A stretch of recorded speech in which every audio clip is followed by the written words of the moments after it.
noiva de Cristo, ela também passa por suas fases. Como um corpo, a noiva de Cristo tem momentos que precisa de mais carinho, de mais atenção, de mais zelo. Outros momentos que precisa trabalhar mais, atuar, sair e avante. Tem momentos que precisa dormir, descansar. Tem momentos que tem que se alegrar. Como é um corpo de fato? Como é o seu corpo? E Deus falou assim, você vai pregar e você vai falar isso. É isso que os cristãos em algum momento da fase precisam diagnosticar e entender. Paulo falou em Coríntios, ele disse assim, olha, aquele que está de pé, cuide para que não caia. Mas o que Paulo está alertando é justamente para essa pessoa que talvez ela não se vê caindo. Por isso ele disse assim, aquele que está de pé, aquele que está forte hoje, saudável, cuide. Porque embora não pareça, embora a sua saúde aparentemente, a sua saúde espiritual está perfeita, mas pode ser que amanhã a coisa mude. Por isso ele está dizendo assim, cuide para que não caia. Você imagina então aquele que está de pé, mas está cambaleando. Ele está de pé. Mas tem pessoas que estão de pé e elas estão fazendo assim, andando para trás. Pode até estar de pé, mas não sai do lugar.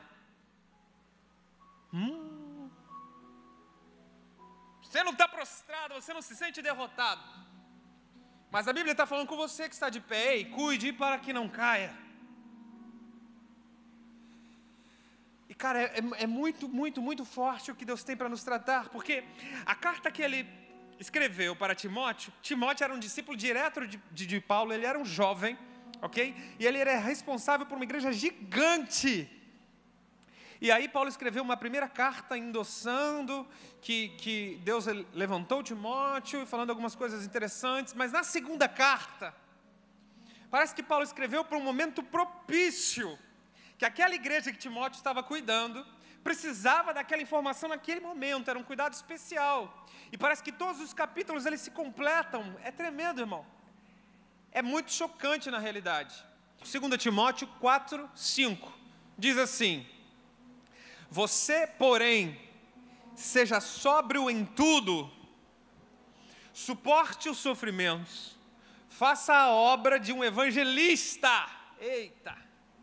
Olha aí, Rubem. Cumpra plenamente o seu ministério.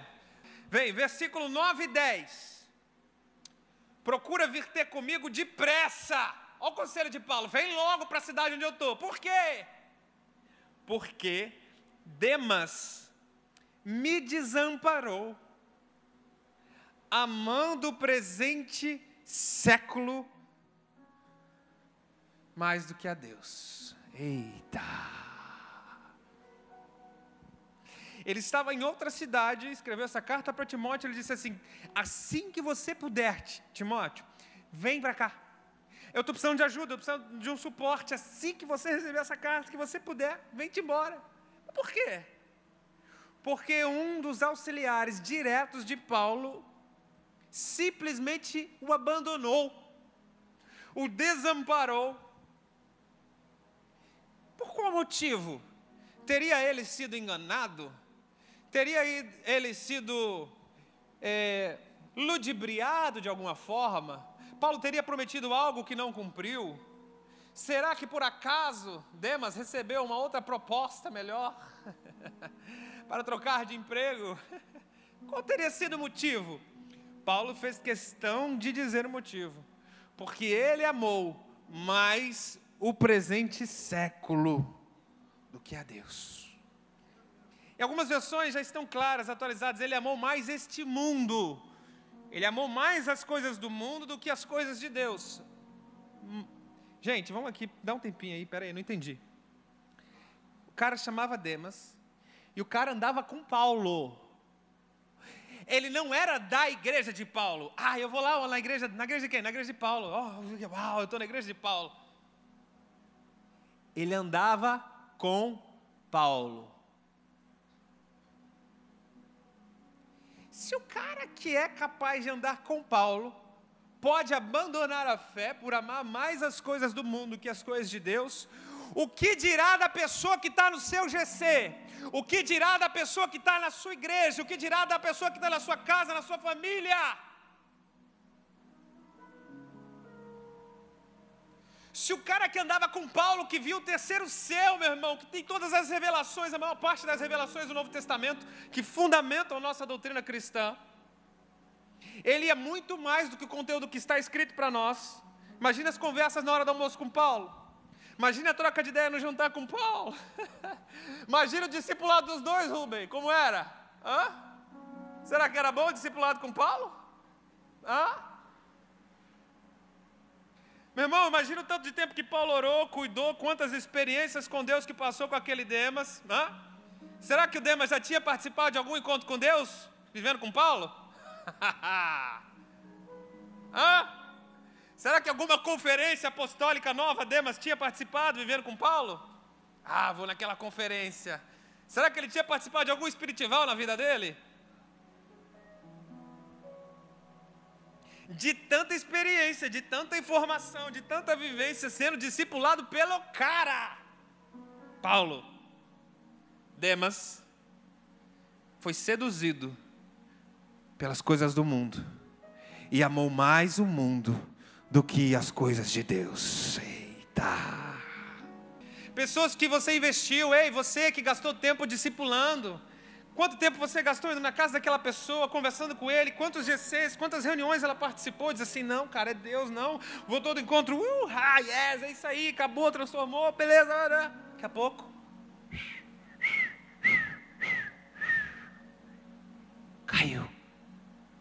caiu da graça,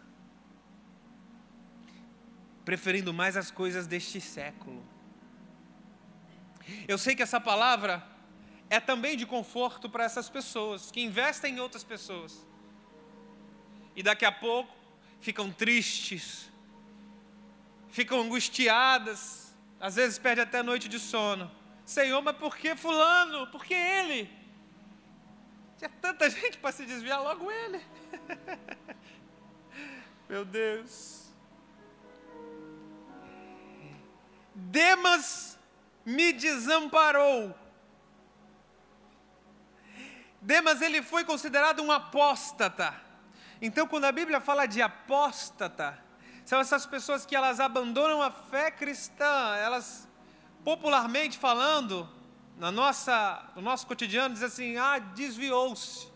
É um desviado. É um apóstata.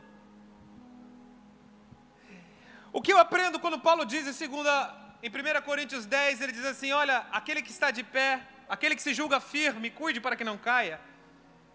É que todos nós, preste atenção que eu vou falar é forte, todos nós, e eu preciso falar até de mim, até de pastores, meu irmão, porque se o cara que andava com Paulo caiu, preferiu a coisa do mundo, o que eu vou dizer de pastor aqui, meu irmão? Todos nós, se você se julga firme, cuide para que não caia. Todos, sem sombra de dúvida. É líder, é supervisor, é coordenador. Julgue firme. Agora tome conta para não cair. Agora olha que incrível. Deus diz assim ainda, que não sobreveio tentação, que não fosse comum aos seres humanos, mas Deus é fiel que não permitirá que nós sejamos tentados além do que podemos resistir. Ou seja, por mais que você seja tentado ou seduzido pelo mundo, Deus nunca vai permitir que você seja tentado a ponto de não resistir. E sabe por que a Bíblia faz questão de afirmar isso? Para que você nunca tenha argumento para chegar diante de Deus, diante do trono da sua graça, e dizer assim, Deus, eu me desviei por causa da tua igreja. Eu me desviei por causa daquele líder, por causa daquele coordenador, por causas e por causas e por causas. É justamente por causa disso, para que você não tenha argumento de eu dizer assim, não tem nenhuma tentação que você passe na terra, que Ele permita você passar, que você não possa resistir. Amém? Eu estou dando base, conteúdo teológico para você, argumento, para você entender que por mais difícil que seja a situação, o indivíduo não pode abandonar a fé, não deve abandonar Jesus. Agora, o que é importante a gente entender, ainda em 2 Timóteo, vai no capítulo 4 ainda, eu quero ler com vocês aqui o versículo 3, olha que forte isso. Pois virá o tempo em que não suportarão a sã doutrina, pelo contrário, sentirão coceira nos ouvidos, e segundo os seus próprios desejos, juntarão mestres para si mesmos. Eles se recusarão a dar ouvidos à verdade, voltando-se para os mitos, as fábulas e algumas versões. Preste atenção, que agora eu vou entrar numa área delicada, bem delicada. Eu quero começar a falar dos indícios de quem está se enfraquecendo. Porque, na verdade, aquele que anda de pé e não sai do lugar, ele não sabe que ele está regredindo. Ele não sabe que ele está se enfraquecendo. Então, eu quero, como um médico, como um doutor, começar a falar aqui de sintomas agora, nesse momento. Sintomas, indícios de quem está se enfraquecendo. Segundo o texto que a gente lê, são pessoas que não suportam a sã doutrina. Eles não suportam falar de doutrina, daquilo que é sã, daquilo que é claro, nítido, daquilo que a igreja concorda. Não suporta a sã doutrina. É o famoso, o antagonista. Ele não suporta falar de doutrina, falar de Bíblia. Irmão, e na realidade, esse é um forte indício de quem está se enfraquecendo na fé. As pessoas que estão se enfraquecendo, querido, elas acabam não notando que estão se enfraquecendo. E eu posso abrir até um parênteses, falar do momento que eu tive na minha vida. Lá atrás, por volta dos meus 18, 19 anos, eu estava muito envolvido com a música, e eu e a banda que a gente tocava, a gente foi assim, muito surpreendido por um pastor, e aí no ensaio que a gente deixou o púlpito mais ou menos sujo, ele escorraçou com a gente. E aquela época, aquilo assim, me incentivou que eu me afastasse dos caminhos de Deus, por aquele motivo. Por aquele motivo, aquilo assim, foi um empurrãozinho. Sabe quando você está na beira, se dá um empurrão? Mas o que acontece? Eu estava na beira e não percebi. Eu já só frequentava o culto que eu queria, eu só ia em reunião que eu queria.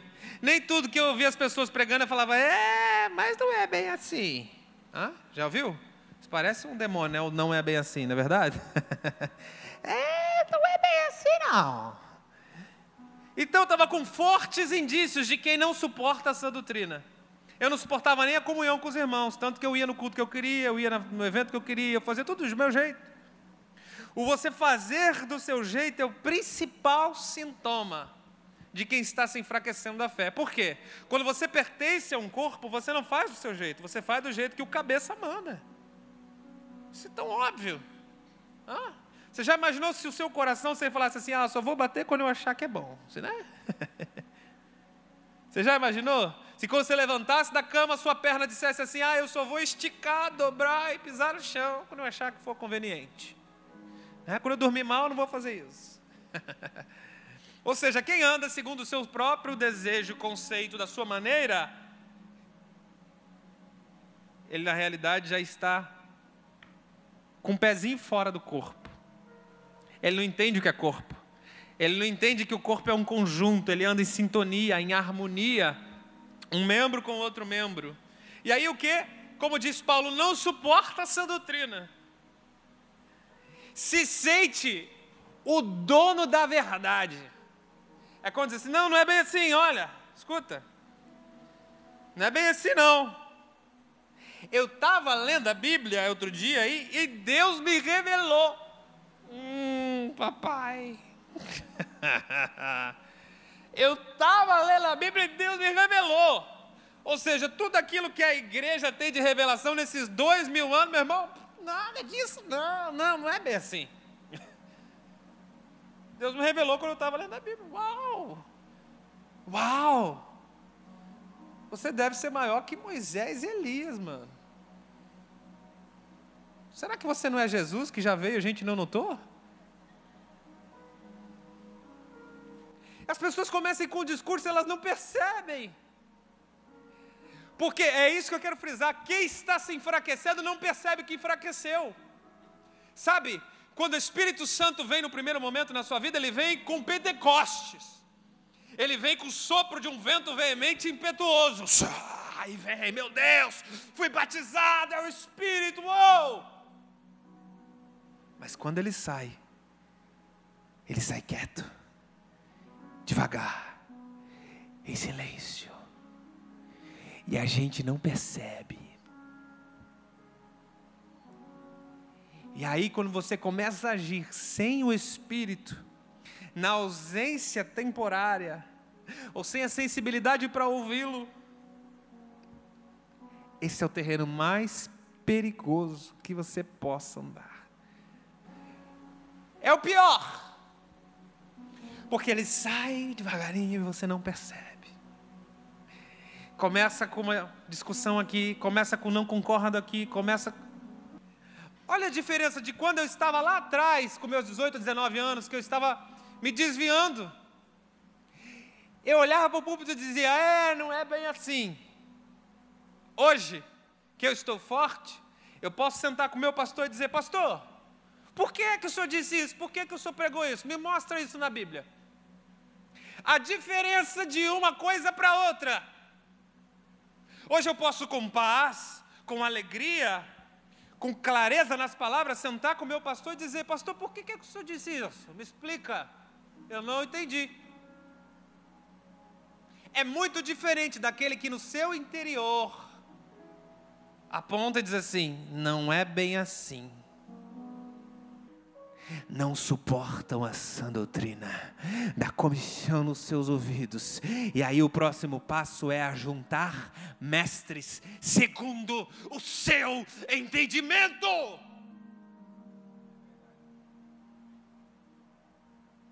Você não nota, não percebe, mas você está a um passo de cair da graça. Você está a um passo de amar mais o presente século, porque tudo começa pequeno. Você não está aqui hoje uma bênção, glorificando, adorando a presença de Deus, e amanhã você chuta o pau do ar. Não, começa gradativo. Hoje eu não estou afim, hoje eu não vou no GC, hoje eu não vou na igreja, começa fraquinho, daqui a pouco, amou mais o mundo, porque o Espírito já não te enche mais, o Espírito já não é suficiente para você. Vamos falar sobre Bíblia? Já pensou em sentar com o seu líder e dizer, e aí, meu irmão, explica isso aqui, eu não entendi até hoje. Você tem vergonha de dizer assim, eu não concordo. Traz os seus argumentos, vamos conversar sobre Bíblia. Quer falar de doutrina? Vamos falar de doutrina. Mas o cara que está fraco, ele não suporta a sã doutrina. Se torna um antagonista, um problemático. Diferentemente das pessoas que têm problema, e todos nós de vez em quando temos problema, passamos por situação difícil. Mas ele não é uma pessoa com problema, ele se torna o problema. Se torna um problemático. Exatamente isso que está escrito aqui, meu irmão. Segundo os seus próprios desejos, segundo o seu coraçãozinho, aquele que é corrupto e enganoso, esse mesmo. Segundo os seus próprios desejos, juntarão mestres para si. O que mais que eu vou falar? Precisa pregar ainda? Fala a verdade. Recusam-se à verdade e fazem o que é mais conveniente. Meu coração manda para cá, meu coração diz que é para lá, não, meu coração diz que é para parar. Agora eu não posso fazer mais nada, agora eu tenho que entregar tudo. Por quê? Porque meu coração, sinto uma direção do Espírito. Meu irmão, sério? Vamos conversar sobre a Bíblia, vamos? E mostra na Bíblia a todas as pessoas que o Espírito Santo mandou parar. Pare! Regrida! Olhe para trás! Volte! Vamos falar sobre a Bíblia, vamos? Existem estações de espera. Espera é diferente de parar. Eita! Existem estações de paciência. Existem estações que você tem que plantar e não colher. Existem estações que às vezes você tem até que chorar em vez de rir. Parar, irmão. Parar. Verdade? Stop. Vamos falar sobre Bíblia, vamos? Vamos conversar sobre Bíblia? Olha o versículo. Agora, meu irmão, você vai segurar na cadeira depois que você ler. Vamos para a Bíblia, vem. Olha o versículo no capítulo 3. É 2 Timóteo, é incrível isso. No capítulo 3, o versículo 7.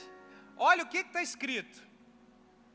Eles quem? Essas pessoas estão fracas, problemáticas, eles estão sempre aprendendo, mas não conseguem nunca chegar ao conhecimento da verdade. Ai! Eles estão sempre aprendendo, está sempre aprendendo, não está ouvindo, está aprendendo, mas não consegue chegar ao conhecimento da verdade. Decora até versículo, mas nunca conseguem chegar ao pleno conhecimento da verdade. E aí eu entendo porque que Paulo diz ao Coríntios que eles escolheu revelar aos simples de coração, aos sábios ele ocultou, porque tem pessoas que Deus oculta o conhecimento da verdade. Sabe por quê? Porque ele olha o coração. O que você quer fazer com essa informação? Deixa eu analisar aí por dentro, deixa eu ver. Ele olha lá dentro, dependendo de como você vai reagir com essa informação, ele escolhe te revelar ou reter.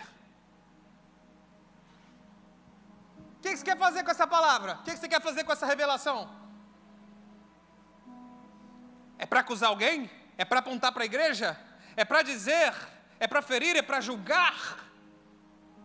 Porque toda palavra que sai da boca de Deus é para edificar, exortar, consolar. É sempre pensando na proteção do corpo. É muito forte o versículo 7. Eles participam de tudo, estão sempre aprendendo, mas nunca conseguem chegar ao conhecimento da verdade. Por que esse terrível mal? Por quê? Passinhos antes aí, a partir do versículo 2. Porque essas pessoas, na realidade, está dizendo no versículo 2, eles são egoístas, avarentos, presunçosos, arrogantes, blasfemos, desobedientes aos pais, ingratos, sem amor pela família. Eles são irreconciliáveis, são caluniadores, não têm domínio próprio, são cruéis, inimigos do bem, traidores, precipitados, soberbos, são mais amantes dos prazeres do mundo do que amigos de Deus, tendo toda aparência de piedade. Não. Aqui foi, não. Ele estava escrevendo alguma igreja local, meu Deus. Tendo toda aparência de piedade. Vem com o discursinho bom, meu irmão. Não, é para ajudar ele, é para ajudar o pobre, é para ajudar quem precisa, é para isso, é para aquilo, o discurso de piedade. Mas negam o poder de Deus. É muita característica, gente. Se eu fosse entrar em cada uma delas, eu poderia dar um exemplo contextual à nossa geração, mas eu espero que você tenha entendido aquilo que o Espírito Santo está falando.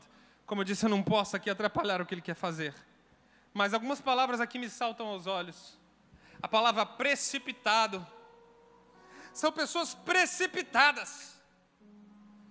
Tomam uma ação antes do tempo. Tomam uma decisão emocional. Mas ele... mas agora não dá, isso não dá para suportar. Agora, é raiva, é angústia, é rancor, é muitas vezes ódio. Movido por um sentimento, toma uma decisão. O que é isso? Precipitação. Baseado na emoção, baseado em uma circunstância. A gente constrói, edifica, constrói, transforma, restaura, constrói, sobe, edifica. Um dia... uma palavra que alguém disse, desmoronou tudo? Acabou com tudo? Quer dizer que tudo aquilo que foi construído era uma mentira? A pessoa pode ter sido infeliz, pode ter agido errado, você pode até ter a razão, mas quando você toma uma decisão baseado nessa reação, como você toma uma decisão que na realidade ela é uma reação, você está sendo precipitado. E quando você toma um passo precipitado diante dos céus, você perde a razão. Sabe o que é tomar um passo precipitado? É aquela historinha de que a pessoa que tinha que pedir perdão para você, porque a pessoa que errou, aí você inverteu, agora você que vai pedir perdão para ela, porque daquele negócio você reagiu e virou um bolo doido, virou uma coisa louca. É assim, um pleno exemplo de um passo precipitado na igreja, no GC, no relacionamento. Mas nós estamos falando aqui de vida espiritual. Eu quero me ater à vida espiritual, porque Deus está falando aqui, amém? Amém, igreja? A pessoa começa a enfraquecer na fé, por conta do coração. Não falei que era o coração que Deus analisa? Aí ele vê se tem aquele monte de situação ali que Paulo falou. Ele olha o coração e vê, e aí, você está sendo egoísta? E aí, será que você é avarento? E aí, está sendo presunçoso? E aí, está blasfemando muito? Está desobedecendo papai e mamãe? Sabe o que acontece? Com todas essas características que a gente leu, Deus escolhe não revelar a verdade. A pessoa vai recebendo conhecimento, informação, mas ela não tem a plena revelação da verdade. O que faz? O que acontece? Se enfraquece, vira um antagonista, vira um problemático e daqui a pouco cai da graça, sai da fé. E aí eu te pergunto, qual é a consequência de abandonar a fé? Qual é a consequência da pessoa que escolhe por um momento os prazeres deste mundo, deste século, mais do que de Deus? Dá uma desviadinha, qual é a consequência? A gente já leu, são pessoas que são enganadas pelo coração e não chegam ao conhecimento da verdade, essa é uma dura consequência. Segundo o que Jesus disse em Mateus capítulo 12, versículo 45, quando a pessoa sai e se afasta, e o espírito maligno encontra a casa vazia, ele chama outros 7, meu irmão. É 7 vezes mais demônio mesmo. Pensa num terreno bonito. Pensa numa coisa saudável. Já não era bom quando você estava lá no mundo, quando você veio, Jesus te limpou, te purificou, mas quando a coisa acontece, dá uma desviadinha, sai, cai da graça. 7 vezes mais demônios. Obviamente, demônio vem para matar, roubar, destruir. É 7 vezes mais roubo, destruição e matança. Eita! Tá bom para você? Não tá bom ainda? Então eu vou te dar mais uma consequência de cair da fé. Perde a coroa, a recompensa eterna. Cai da fé. Perde aquilo que construiu, que edificou durante um bom tempo. Aquilo que permanece. Segundo Jesus, a traça não corrói, a ferrugem não destrói, mas é um tesouro eterno. Pessoa que se desvia, obviamente, ele perde a recompensa. Por isso que Paulo falou aí em Timóteo ainda, no capítulo 4, versículo 7, ele diz assim, olha, eu combati o bom combate, acabei a corrida, eu terminei, cheguei ao final, guardei a fé. Eita Deus! Guardou a fé, sofreu aflição, padeceu, mas não saiu da posição, guardou a fé.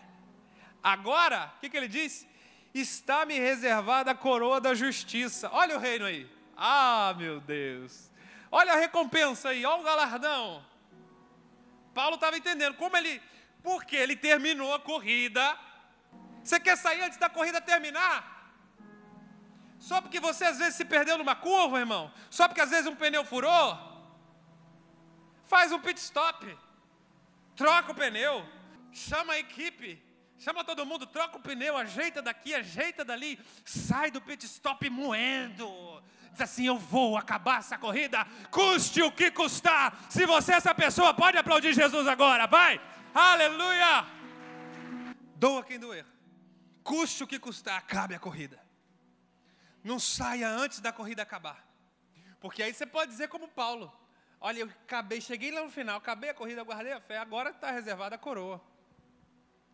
Que o justo juiz me dará naquele dia. Aleluia. É tão forte isso, porque na própria carta a Timóteo, vem cá em Timóteo agora, no capítulo 2, olha como Deus está falando em Timóteo, gente, é incrível. No capítulo 2, verso 12, ele diz assim, olha, se perseverarmos, com ele também reinaremos. Olha o reino aí de novo. Aleluia. Ou seja, persevere, não saia da corrida. Se mantenha em pé. está doendo, está ruim, estou cansado. Tem um monte de gente aqui disposto a dividir o fardo, dar um ombro amigo para você chorar, para descansar, para dar uma encostadinha de vez em quando, mas não abandone essa corrida. Pode até estar doente, mas fica no corpo, porque o corpo vai dar cura para o corpo. Pode até estar ferido, mas fica no corpo, porque tem um cabeça do corpo que é o médico dos médicos. Ele deixa as 99 para te encontrar, ele sara tuas feridas, ele te dá unguento, pão e vinho para te curar. Aleluia! Oh, aleluia!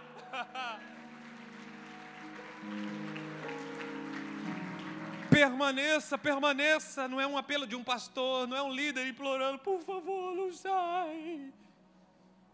Permaneça, porque vai ter recompensa eterna.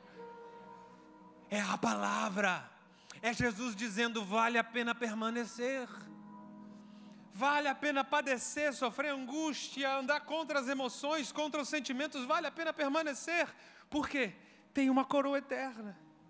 Se perseverarmos com Ele, também reinaremos.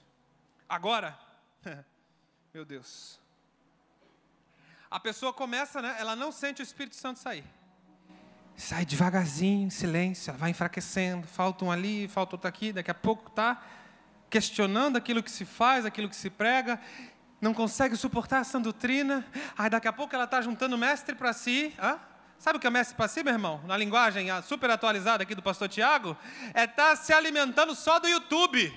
Inventaram agora essa igreja em casa? Eita, é o crente autônomo, você anda sozinho agora? Bonitão, novidade. Naquela época já existia. Ele já falava dessas pessoas que quer ser crente em casa. Ele disse, não, eu sou crente, estou aqui, minha fé. Não abandonei a fé não, não abandonou não. Você abandonou a noiva, o corpo, para você o corpo não interessa. O importante é você crer com o seu coração, Jesus, não é isso?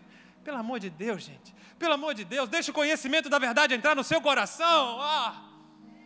Esse negócio não é novo. Você vê Deus do meu jeito, você vê Deus em casa, fazer o que é conveniente, isso não é novo. Isso é muito antigo. Por isso que Paulo, ele frisou aos hebreus, ele disse assim, antes não sejamos como aqueles quem? Que abandonaram o corpo de Cristo, mas nos mantenhamos firme. Permaneça firme na palavra. Permaneça firme onde Deus te colocou. Sabe por quê? Esse é o pior negócio. É quando você nega o corpo. Porque quando você nega o corpo, você nega o cabeça. Porventura o corpo é uma mula sem cabeça? Você nega o corpo, você nega o cabeça. Se você nega o corpo, automaticamente você nega Cristo. E você quer saber o que acontece com quem nega Cristo? Vem cá, versículo 12 ainda. E se o negarmos, Ele também te negará. Eita! Para com isso. Está escrito aqui, que se você negar Ele, Ele também vai te negar. Eita! Cadê agora? Você é o bonzão? Quer dar uma voltinha no mundo? Quer dar um rolê? Cuidado. Pode não dar mais tempo de voltar. Eita! Se negou o corpo, se negou a cabeça. E se negou a cabeça, precisa de interpretação exegésica? Precisa de uma análise contextual? Precisa? Se o negarmos, Ele também nos negará. É muito, muito, muito, muito forte. Começa pequeno. Você não vai sair daqui essa noite e vou negar Jesus. Não, começa pequeno. Começa com o Espírito Santo se esvaindo. Quando você vê, azedou de vez. Negou o corpo. É a igreja em casa, é sozinho, é só você e Deus, é autônomo de Jesus? Tá bom. Vai lá, vai nessa. Negou o corpo, negou a cabeça, Ele também te negará. Você pode até ser infiel, pode pecar, pode desanimar, pode estar fraco, já falei isso aqui. Você pode escorregar, pode estar ferido, pode estar cansado. Nessa de você estar cansado, estar ferido, sabe o que acontece? Muitas vezes você é infiel. Aquilo que era para fazer, que você fez um voto com Deus de nunca quebrar, quebrou, foi infiel. Aquele pecado que você diz assim, nunca mais eu cometo, cometeu, pisou na bola, infiel. Agora você sabe o que acontece com o infiel? O infiel, ele não nega. Porque se você for infiel, diz aí o versículo 13 que ele permanece fiel, porque não pode negar a si mesmo. Não tem problema pecar, não tem problema estar doente, desde que você permaneça no corpo, porque aqui no corpo tem cura para você. Tem problema dar uma escorregadinha, ser infiel. Permaneça, porque se você permanecer, ele também permanece fiel com você. O problema, meu irmão, é você não suportar essa doutrina. O problema é você negar o corpo. Aí, meu irmão, azedou de vez. Ninguém está falando aqui sobre pecar. Pecar e ser infiel tem conserto. Agora, negar o corpo... Minha preocupação com o pastor, sabe qual que é? A pergunta que eu me faço? Jesus, como é que a gente tem que lidar com esses desviados? Como é que eu tenho que me portar com um cara que daqui a pouco começou devagar, começou faltando, paraná, e daqui a pouco não vai mais na igreja, não... Como é que eu posso, como é que eu tenho que lidar com essa pessoa? É tão completo o que Paulo ensinou para Timóteo, que aqui ainda em 2 Timóteo, no capítulo 2, Paulo está ensinando. Vai lá, você tem que anotar isso aqui, meu irmão. Isso aqui, principalmente a liderança. Como é que a gente tem que lidar com o desviado, com o apóstata, com o cara que está abandonando a fé? No capítulo 2, versículo 24 até o 26, diz assim: o servo do Senhor, não convém brigar. Eita Deus, obrigado, Jesus. Não é para você brigar, não. Mas sim ser amável para com todos, apto para ensinar, ser paciente. Deve corrigir, sim, mas corrigir com mansidão. Está escrito aí? Deve corrigir com mansidão. Os que lhe opõem, olha aí, está falando para eles. Aqueles que estão se opondo a você, aqueles que estão se opondo ao Evangelho, aqueles que estão se desviando, você deve corrigir, sim, com mansidão. Na esperança de que Deus lhe conceda o arrependimento, levando-os ao conhecimento da verdade. Mano, é muito profundo. Quer dizer que é Deus que concede o arrependimento? É, meu irmão. Dependendo do coração, se for um coração duro, indomável, Ele não vai nem permitir que a pessoa se arrependa. Tem noção? Para que assim voltem à sobriedade e escapem da armadilha do diabo que os aprisionou para fazerem a sua vontade. Mano, para aí. É muito forte isso aqui. Quer dizer que o cara que sai, que se opõe, ele está na realidade fazendo a vontade do diabo. E está dizendo aqui que ele caiu na armadilha do diabo. Sabe como deve ser o nosso comportamento com essas pessoas que saíram? Que é isso que me importa aqui, é isso que eu quero frisar nesse momento. Nós temos que ser aptos para ensinar, ser paciente, ser amável. Não é para parar de falar com ele, não.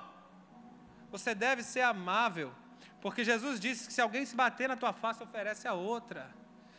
Sabe o que é isso? É ser amável. Seja amável, ter um coração dócil, paciente. E aí ele diz, devemos corrigir com mansidão. Sabe o que é isso? Nunca abra mão da verdade.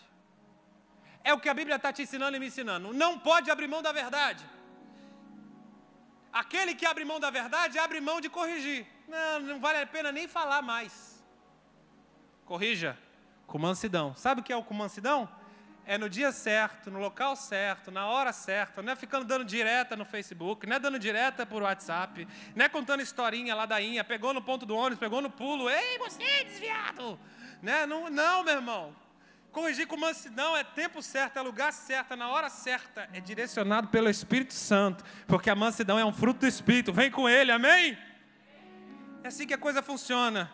E aí, a segunda pergunta que eu me faço como pastor, preocupado. A segunda pergunta, e muito importante, aqui agora, meu irmão, vem comigo. A segunda pergunta, para assim concluir, para fechar com chave de ouro. O que eu faço para me manter firme? Se a gente começou com o conselho, aquele que está de pé, aquele que se julga firme, cuide para que não caia. A pergunta sábia, a pergunta inteligente é o quê? E aí, Jesus, como é que eu faço para eu não ser o próximo, para eu não cair? O que eu faço para me manter firme na rocha? O que eu faço, meu irmão? Agora te prepara que agora vai incendiar, vai fechar assim com chave de ouro. A engrenagem vai encostar uma na outra, presta atenção. Está em Timóteo ainda a resposta. No capítulo 1 de Timóteo, você vê que de vez em quando a Bíblia é de trás para frente? É? A gente começou do último capítulo, estamos indo para o capítulo 1. É? Por isso que o hebraico é da direita para a esquerda, meu irmão. Jesus aqui está aqui, Jesus está comandando tudo, amém? Vem para o capítulo 1 que vai dar a conclusão, a resposta. Olha o que o capítulo 1 diz. Está lá? Está o capítulo 1 aí? Olha o versículo 13, olha que forte. Retenha com fé e amor em Cristo Jesus o modelo da sã doutrina que ouviu de mim. Versículo 14. Quanto ao depósito, que bom depósito é esse? A palavra, a verdade, a coroa, aquilo que é eterno, guarde-o por meio do Espírito Santo que habita em vocês. Aleluia! Sabe qual é a maneira de se manter firme? Guarde o seu depósito pelo Espírito Santo. Agora o mais incrível de tudo. O versículo 6, Paulo dá um conselho direto para Timóteo, dizendo assim: mantenha viva a chama do dom de Deus que está em você, mediante a imposição de mãos. O próprio Paulo foi quem colocou as mãos sobre Timóteo, liberou o chamado, o ministério e falou: agora vai, meu filho. Essa chama que se acendeu, o dom do Espírito, Paulo está dizendo, essa chama pode se apagar. Se ele está falando assim, mantenha viva, em algumas versões está, mantenha acesa a chama do Espírito, quer dizer que há uma preocupação de Paulo em a chama se apagar. Olha a cura, olha como se manter firme na fé, mantendo aceso a chama do Espírito. Verso 7, pois Deus não nos deu um espírito de covardia, mas de poder, de amor e de equilíbrio. Aleluia, aleluia.